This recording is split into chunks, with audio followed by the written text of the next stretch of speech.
सबसे पहले मैं उन सैनिकों, उन जवानों, उन अफसरों को नमन करना चाहती हूं जो हमारे देश के रेगिस्तानों में, हमारे देश के घने जंगलों में, बर्फीले पहाड़ियों पे हमारी देश की रक्षा करते हैं, जो हर पल देश के लिए अपनी जान देने के लिए तैयार रहते हैं।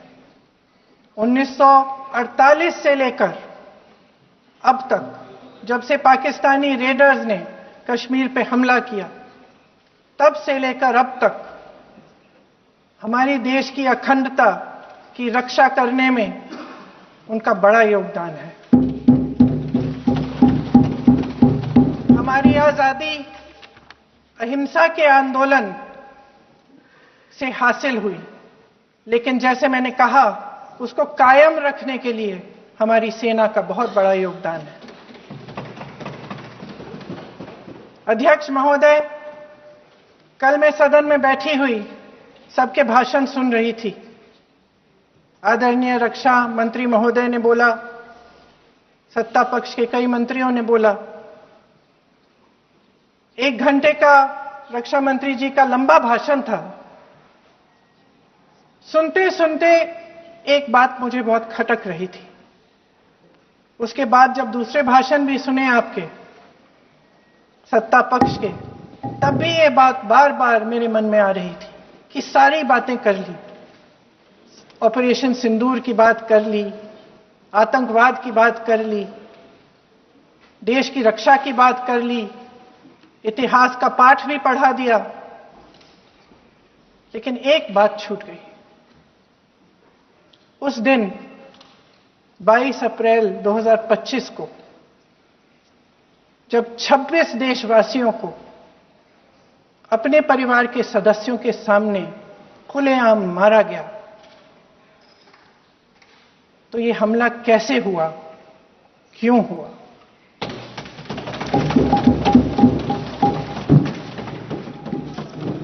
अध्यक्ष महोदय,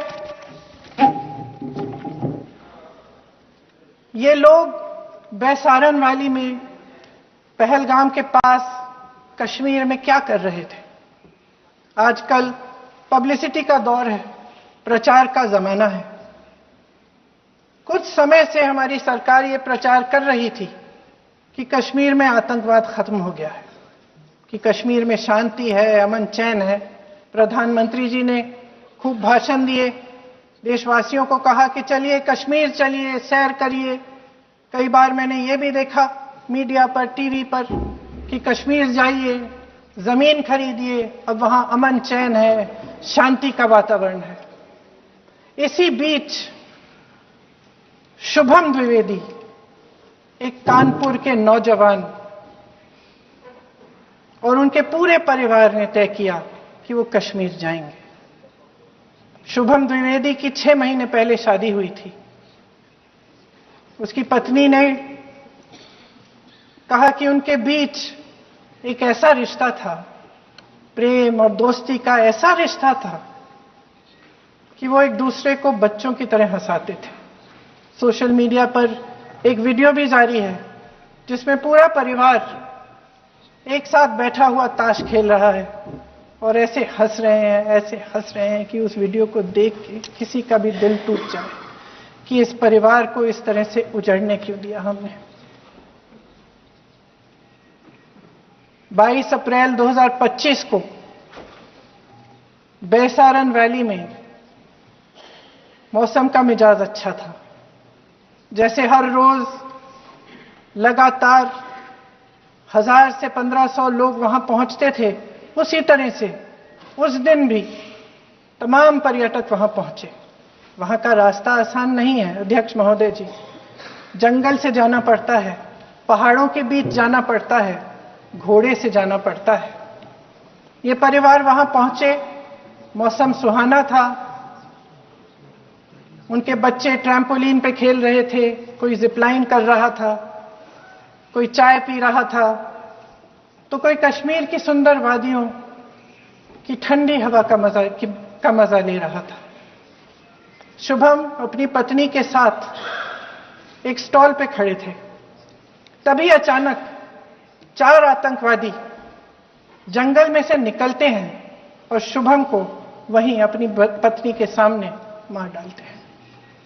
उसके बाद वे वहां से पूरे वैली में 1 घंटे के लिए लोगों को चुन चुन कर मारते हैं। किसी के पति को अपनी पत्नी के आंखों के सामने, किसी के पिता को अपने बेटे के सामने, चुन चुन कर 26 लोगों को मार डालते हैं। शुभम की पत्नी घबराकर वहां से भागने की कोशिश करती है, अपनी जान बचाने के लिए जंगल की तरफ दौड़ती है। वहां पता चलता है कि तमाम लोग जंगल की तरफ दौड़े हैं और अपनी जान बचाने की कोशिश कर रहे हैं। कोई अपने बेटे का हाथ पकड़ के पहाड़ों पर घसीटता हुआ जा रहा है, कोई कश्मीरी घोड़े वालों और गाइडों की मदद लेते हुए चले जा रहा है। कोई रास्ता नहीं है, कोई तरीका नहीं है, लेकिन किसी न किसी तरह से शुभम की पत्नी के शब्दों में किसी ऐसी शक्ति ने हमको बचाकर रखा कि हमें किसी न किसी तरह से हम अकेले नीचे पहुंचे। और मैं उनके लफ्ज पढ़ना चाहती हूं, क्योंकि उन्होंने कहा कि इस पूरे समय जब 1 घंटे के लिए चुन चुन कर भारतीय नागरिकों को मारा जा रहा था, इस पूरे समय उसे एक सुरक्षाकर्मी नहीं दिखा, एक सैनिक नहीं दिखा।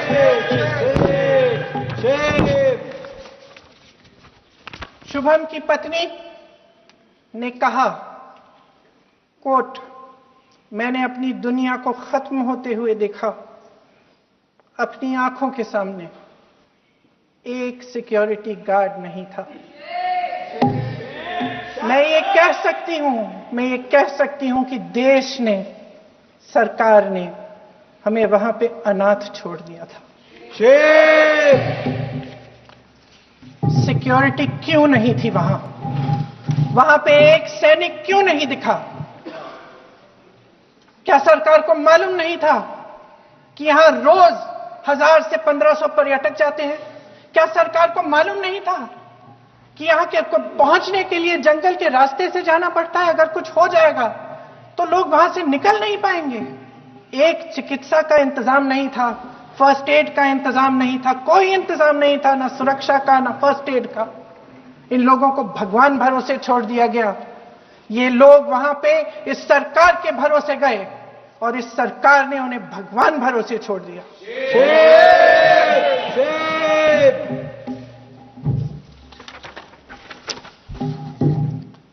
मैं पूछना चाहती हूं, ये किसकी जिम्मेदारी थी? इस देश के नागरिकों की सुरक्षा की जिम्मेदारी किसकी है? क्या इस देश के प्रधानमंत्री की नहीं है? क्या इस देश के गृह मंत्री की नहीं है? क्या इस देश के रक्षा मंत्री की नहीं है? क्या एनएसए की नहीं है? अध्यक्ष महोदय, पहलगाम हमले से सिर्फ 2 हफ्ते पहले हमारे गृह मंत्री महोदय जी कश्मीर गए थे। किस लिए गए थे? जो सुरक्षा की व्यवस्था है इसको देखने के लिए गए थे, इसको रिव्यू करने के लिए गए थे। और उन्होंने वहां कहा कि आतंकवाद पर विजय प्राप्त हुई है। ये 2 हफ्ते पहले है। 3 महीने बाद जेएनके के गवर्नर साहब एक आम इंटरव्यू में ऐसे ही चलते चलते कह देते हैं कि हां, बैसारन वैली में बहुत लापरवाही हुई और इसके लिए मैं जिम्मेदारी लेता हूं। ऐसे ही चलते चलते, और वो बात होती है, खत्म भी वहां होती है और वहीं खत्म हो जाती है। उनसे जिम्मेदारी ली भी नहीं जाती, कोई सवाल नहीं उठाता, कोई जवाब नहीं देता। अध्यक्ष महोदय, उस हमले की जिम्मेदारी एक आतंकवादी गुट जिसका नाम टीआरएफ है थोड़े दिनों बाद लेती है। कौन है ये टीआरएफ? 2019 में ये गुट बना। 2020 में इसने कश्मीर में आतंकवाद का काम शुरू कर दिया और 2020 अप्रैल 2020 से लेकर 22 अप्रैल 2025 तक इन्होंने 25 आतंकवादी हमले किए। गृह मंत्री महोदय ने जब यूपीए सरकार के समय के आतंकवादी हमले गिने तो लगभग 25 गिनवाए थे अभी अपने भाषण में। इस गुट ने कश्मीर में 25 हमले 2020 और 2025 के अंदर एक पूरी लिस्ट है इन हमलों की। मेरे पास इतना समय नहीं है इसलिए मैं एक एक को नहीं पढ़ना चाहती, लेकिन मैं इतना कहूंगी कि इनमें रियासी का हमला भी था 2024 का, जिसमें 9 लोग मारे गए और 41 लोग घायल हुए। कुल मिलाकर 2020 से लेकर 22 अप्रैल 2025 तक टीआरएफ ने 41 सेना और सुरक्षा कर्मियों की हत्या की, 27 सिविलियन की हत्या की और 54 लोगों को घायल किया। भारत सरकार ने टीआरएफ को आतंकवादी संगठन का दर्जा कब दिया? 2020 में दिया, 2021 में दिया, 2022 में दिया, 2023 में दिया। 3 साल बाद, 3 सालों के लिए ये आतंकवादी गतिविधियां कर रहे हैं और आप इनको आतंकवादी संगठन तब कहते हैं 2023 में। इसकी क्या वजह थी? ये सब सरकार के संज्ञान में था। और आप मुझे बताना चाहते हैं, सत्ता पक्ष के नेता बताना चाहते हैं कि ये सब आपके संज्ञान में था, लेकिन कोई भी एक ऐसी एजेंसी नहीं है हमारी सरकार की जिसको पता चला कि ऐसा हमला, ऐसा भयानक हमला होने जा रहा है हमारे देश में, कि पाकिस्तान में बैठे हुए इस हमले की योजना बन रही है कि हम भारत जाके हैवानियत करेंगे, 26 लोगों को मार डालेंगे और हमें पता ही नहीं है। क्या ये हमारी एजेंसियों की विफलता है कि नहीं है? ये बहुत बड़ी विफलता है, ये एक बहुत बड़ी विफलता है। जानते थे कि ये गुट है, जानते थे कि 5 सालों से ये आतंकवादी हमले कर रहा है, अध्यापकों को मारा, आर्मी के बड़े बड़े अफसरों को मारा, आम जनता को मार डाला, पुलिस वालों को मार डाला, और आप इन पे निगरानी नहीं रख रहे थे। और ये जो एजेंसियां हैं, इनकी जिम्मेदारी कौन लेगा? क्या आईबी चीफ ने अपना इस्तीफा दिया? क्या किसी ने इस्तीफा दिया? गृह मंत्री जी के कार्य क्षेत्र में आता है इंटेलिजेंस ब्यूरो। क्या गृह मंत्री जी ने इस्तीफा दिया? इस्तीफा छोड़िए, जिम्मेदारी ली।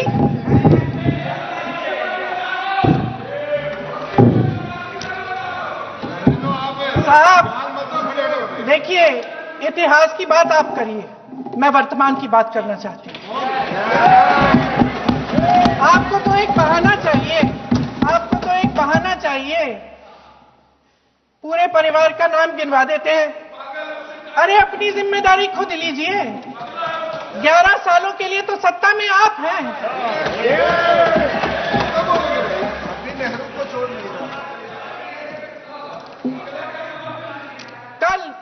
कल माननीय गौरव गोगोई जी ने अपने भाषण में पूछा गृह मंत्री जी से, क्या आपकी जिम्मेदारी नहीं थी? मैं देख रही थी। राजनाथ जी, रक्षा मंत्री जी यूं यूं अपना सर हिला रहे थे, कुछ बोले नहीं। अंदर से महसूस हुआ होगा कि यहां कुछ जिम्मेदारी थी, लेकिन माननीय गृह मंत्री महोदय जी हंस रहे थे, वे हंस रहे थे।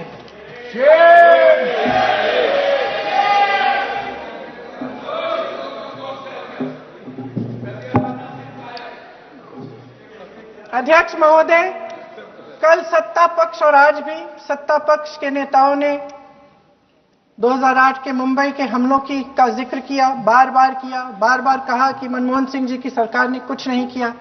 ये तो जानकारी होगी ना कि उसी समय जब वो आतंकवादी हमला चल रहा था, तभी उन आतंकवादियों को मार डाला था।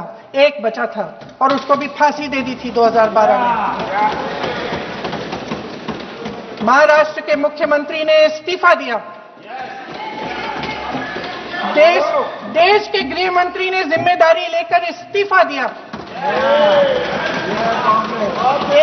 एक जवाबदेही थी पब्लिक के प्रति, एक जवाबदेही थी इस देश की जनता के प्रति, इस देश की धरती के प्रति।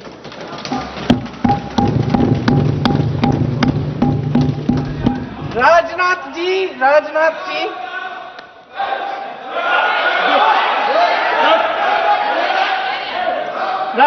जी तो पुलवामा, उरी और पठानकोट के समय गृह मंत्री रहे थे। आज वे रक्षा मंत्री हैं और हमारे गृह मंत्री महोदय श्री अमित शाह जी के नाक के नीचे पूरा मणिपुर जल गया, दिल्ली में दंगे हुए, पहलगाम में हमला हुआ और आज भी वे उसी पद पर बैठे हैं। क्यों? अध्यक्ष महोदय, बमबारी से अखबारों के हेडलाइन बनते हैं, मगर कहानी सुरक्षा में की चूक में भी है। आज देश खोखले भाषण नहीं सुनना चाहता, देश जवाब चाहता है, तसल्ली चाहता है कि सच उससे छिपाया नहीं जाएगा। देश जानना चाहता है कि उस दिन अप्रैल 22, 2025 को क्या हुआ और क्यों हुआ। आप तो खुद अपनी पीठ थपथपाने में लगे रहते हैं।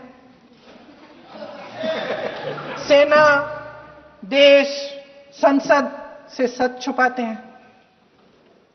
ऑपरेशन सिंदूर जब शुरू हुआ, हम सब ने समर्थन किया, सब एकजुट होकर खड़े हो गए इस देश के लिए। दोबारा होगा, दोबारा खड़े हो जाएंगे। अगर हमारे देश पे हमला होता है तो यहां इस सदन में किसी भी पार्टी का हो, कोई भी हो, सब आपका समर्थन करेंगे। और हमें अपनी सेना पर गर्व है कि उन्होंने इस बार भी दृढ़ता से लड़ाई लड़ी, धैर्य से लड़ाई लड़ी, वीरता से लड़ाई लड़ी। लेकिन इस ऑपरेशन का सिंदूर का क्रेडिट, उसका श्रेय तो हमारे प्रधानमंत्री जी चाहते हैं। सही भी है, ठीक है, सही है, श्रेय ले। ओलंपिक्स में हमारा मेडल आता है, उसका भी श्रेय लेते हैं, लेकिन सिर्फ श्रेय लेने से नहीं होता नेतृत्व, जिम्मेदारी भी लेनी पड़ती है।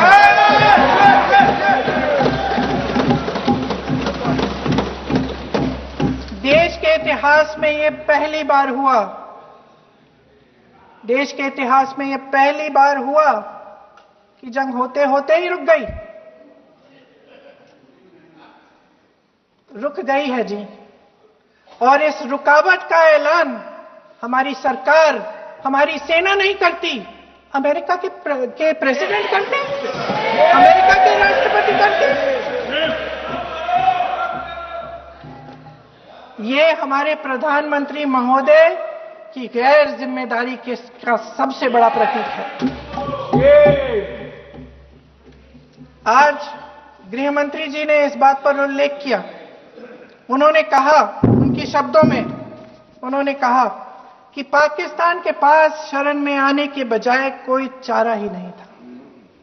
आपने शरण दिया क्यों?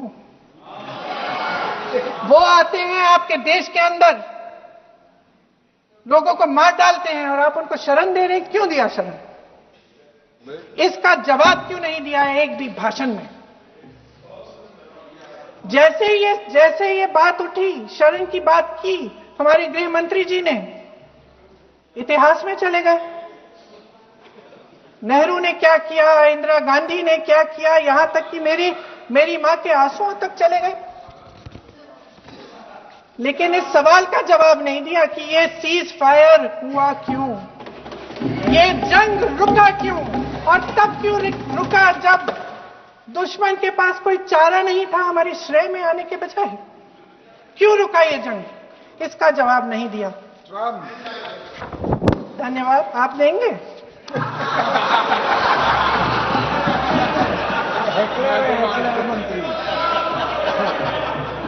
देना भाई देना, आपको टाइम मिलेगा तो। टाइम नहीं मिलेगा आपको शायद। वैसे महोदय, मेरी मां की आंसू की बात किए, मैं इसका जवाब देना चाहती हूं। मेरी मां के आंसू तब गिरे जब उनके पति को आतंकवादियों ने शहीद किया, जब वे मात्र 44 साल की थी। और आज अगर मैं इस सदन में खड़ी हूं और उन 26 लोगों की बात कर रही हूं, मैं इसलिए कर रही हूं क्योंकि मैं उनका दर्द जानती हूं, महसूस करती हूं।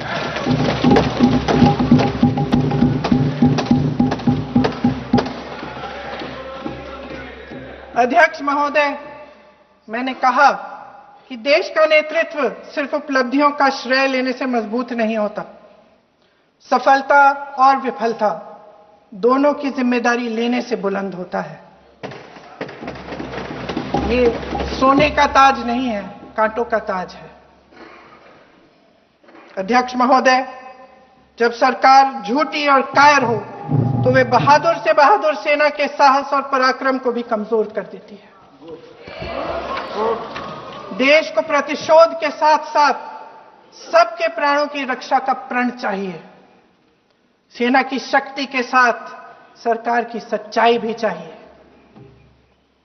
महान देशभक्त शहीद इंदिरा गांधी जी, जिन्होंने सफल कूटनीति के बल पर अमेरिका के राष्ट्रपति निक्सन का मुकाबला करके पाकिस्तान का विभाजन करवाया, बांग्लादेश बनाया, 1 लाख पाकिस्तानी सैनिकों को आत्मसमर्पण करने पर मजबूर किया, उन्होंने कभी इसका श्रेय लेने की कोशिश नहीं की। ऑपरेशन सिंदूर का मकसद अगर पाकिस्तान को सबक सिखाना था तो शायद ये मकसद अभी अधूरा है, क्योंकि हमारी कूटनीति विफल रही है। इसका प्रमाण यही है कि ऑपरेशन सिंदूर के बाद एक पाकिस्तानी जनरल, जिसके हाथ खून से रंगे थे, अमेरिका के राष्ट्रपति के साथ बैठकर लंच खा रहे थे। अगर ऑपरेशन सिंदूर का मकसद आतंकवाद को खत्म करने का था तो पाकिस्तान को संयुक्त राष्ट्र के आतंकवाद विरोधी समिति का अध्यक्ष चुने जाने से इस मकसद को धक्का लगा है। इसकी जिम्मेदारी कौन लेगा? क्या हमारे प्रधानमंत्री लेंगे? क्या उनमें यह हिम्मत है? नहीं है। अगर इस ऑपरेशन के दौरान हमारे जहाजों का नुकसान नहीं हुआ तो सदन में इसे साफ साफ कहने से क्या डर है? क्यों नहीं कहा है?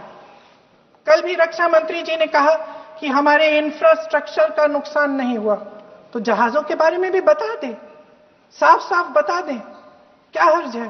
सच्चाई तो है। सवालों से बचने के लिए यह सरकार हमेशा प्रयास करती है। इसकी राजनीतिक कायरता बेमिसाल है। देशवासियों के प्रति जवाबदेही का एहसास ही नहीं है। सच्चाई यह है कि इनके दिल में जनता के लिए कोई जगह नहीं है। सब राजनीति है, सब पीआर है, सब प्रचार है, सब पब्लिसिटी है। देश की जनता के लिए आपके हृदय में कुछ नहीं रहा। बहुत समय हो गया है आप इस प्रचार में ही लिप्त हैं, जनता को देख नहीं पा रहे हैं। जी माननीय, जो पहलगाम में हुआ, खत्म करती हूं, जो पहलगाम में हुआ उससे हर एक देशवासी के दिल पे चोट पहुंची है। हिमांशी नारवाल की गुहार ने हम सबको शर्मिंदा किया है। इसीलिए मैं आज यहां खड़े हुए एक आखिरी बात करना चाहती हूं।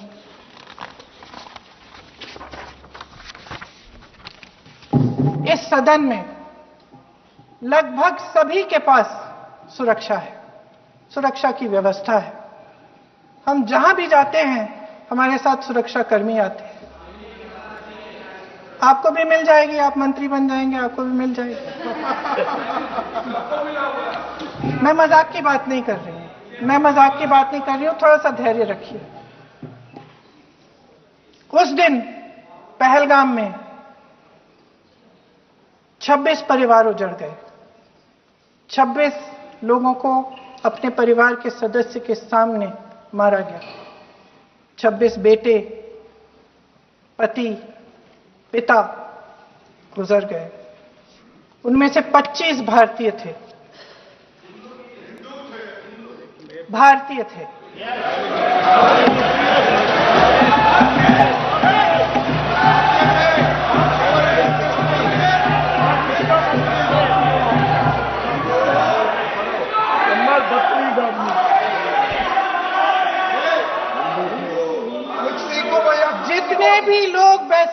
रैली में थे और जो 25 भारतीय मारे गए उनके लिए कोई सुरक्षा नहीं थी, कोई सुरक्षा नहीं थी। आप कितनी भी ऑपरेशन कर डालें, आप इस सच्चाई के पीछे छुप नहीं सकते, इसे नकार नहीं सकते। आपने उनको सुरक्षित नहीं किया। कोई शर्म नहीं है, कोई शर्म नहीं है, कोई शर्म नहीं है और ना कभी होगी। सुन लीजिए, सुबह भी मैं शिव मंत्र बोल के आई हूं। इनको क्या पता शिव मंत्र क्या है? शिव मंत्र इनका खत्म कर लूं अपना भाषण। शिव मंत्र। मैं एक बार उन 25 भारतीयों के चुप रही। मैं एक बार उन 25 भारतीयों के नाम इस सदन में पढ़ना चाहती हूं ताकि यहां बैठे हर सदस्य को यह एहसास हो कि वे भी हमारी तरह इंसान थे, किसी राजनीतिक बिसात के मोहरे नहीं थे। वे भी इस देश के बेटे थे, वे भी इस देश के शहीद हैं। उनके परिजनों के प्रति हम सब की जवाबदेही बनती है। उन्हें सच्चाई जानने का हक है। समीर गुहा